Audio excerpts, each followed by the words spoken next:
Hello, ladies and gentlemen, boys and girls, children of all ages. It is me, Duke CT, and this is my X-Men 97 review. And man, what a show. I know it's a little bit weak. I had to sit there and get my thoughts and all this stuff because, like I said, there's some really good and, dare I say, great things about this show. One of the best starts is the characterization of it. The characterization of Cyclops finally being the character that he was meant. I feel like he's finally got this adaptation finally fixes so many of the issues of what made Cyclops, an interesting character in the comics and the early adaptations, and then the Fox movies just said, no, just make it the Wolverine show and make everything about him.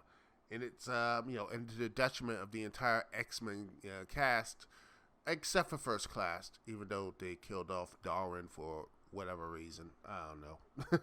But yeah, it felt really good. I like that. The other thing is the animation, and like I said, the entire X-Men cast is great. The characterization, all of it. And I really did love it. The animation is really good.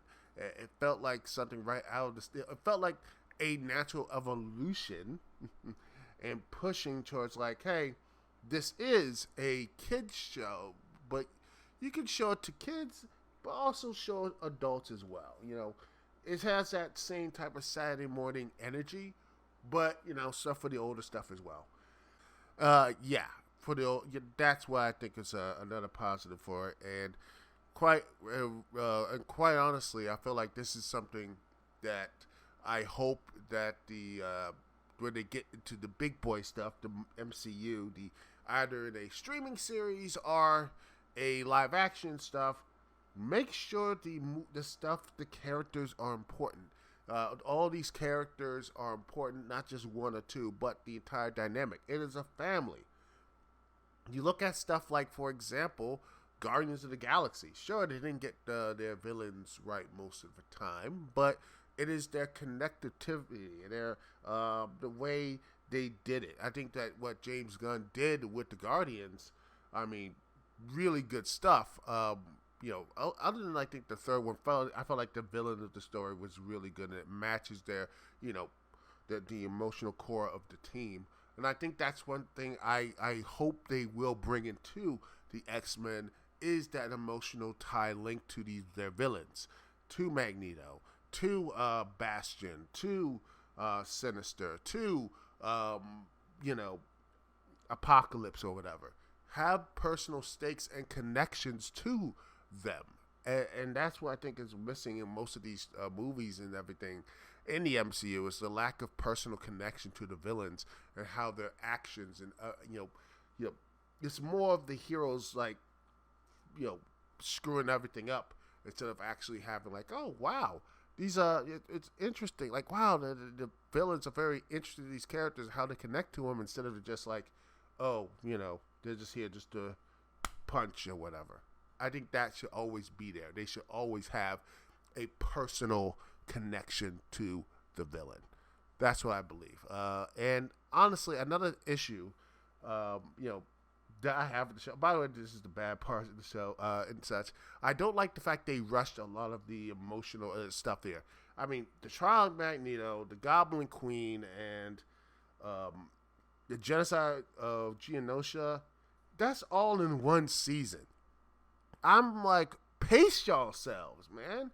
You don't need to do it. In fact, the original show, they had like multiple arcs of like, okay, you need to sit and read,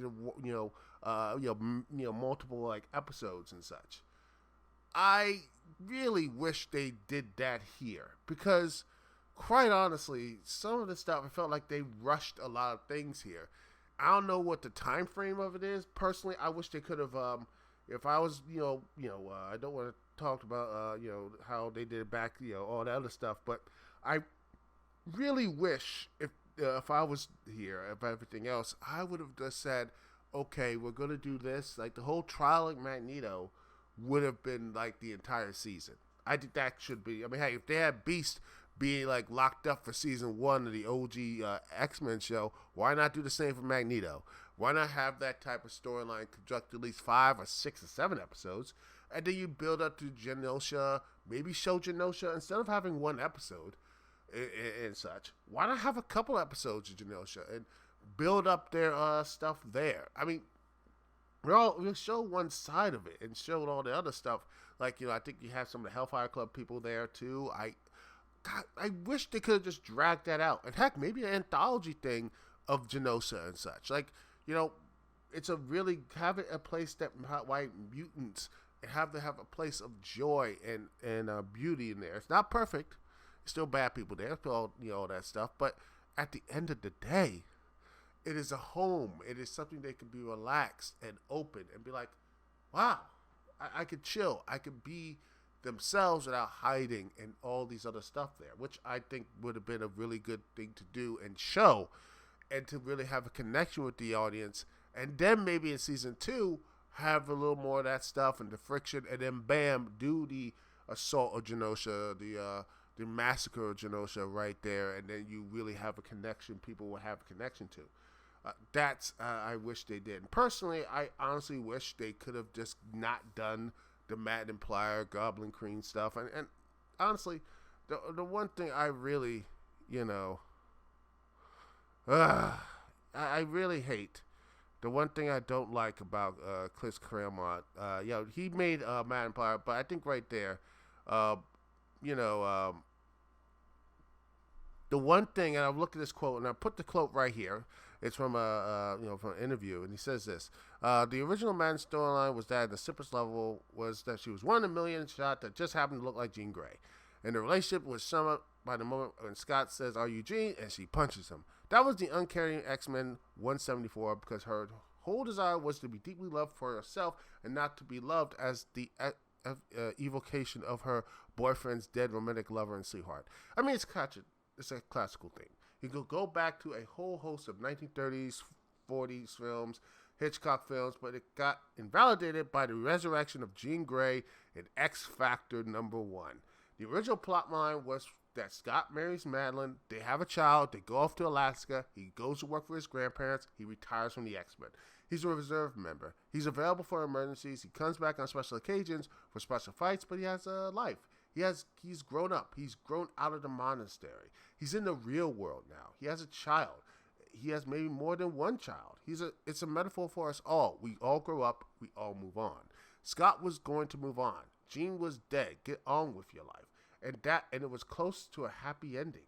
They lived happily ever after. And it was creating an impression that maybe if you come back in 10 years, other X-Men would have grown up and out too. Would Kitty stay on the team forever? Would Nightcrawler? Would any of them? Because that way we could involve them into different directions. We could bring in new characters. There would be an ongoing sense of renewal and growth and change in a positive sense. Then, unfortunately, Jean was resurrected. Scott dumps his wife and his kid to go back to his old girlfriend. So it not only destroys Scott's character as a hero and a decent human being, it creates an untenable structural situation. What do we do with Madeline and the kid? So the ultimate resolution was to turn her into the Goblin Queen and kill her off. Just, I hate that.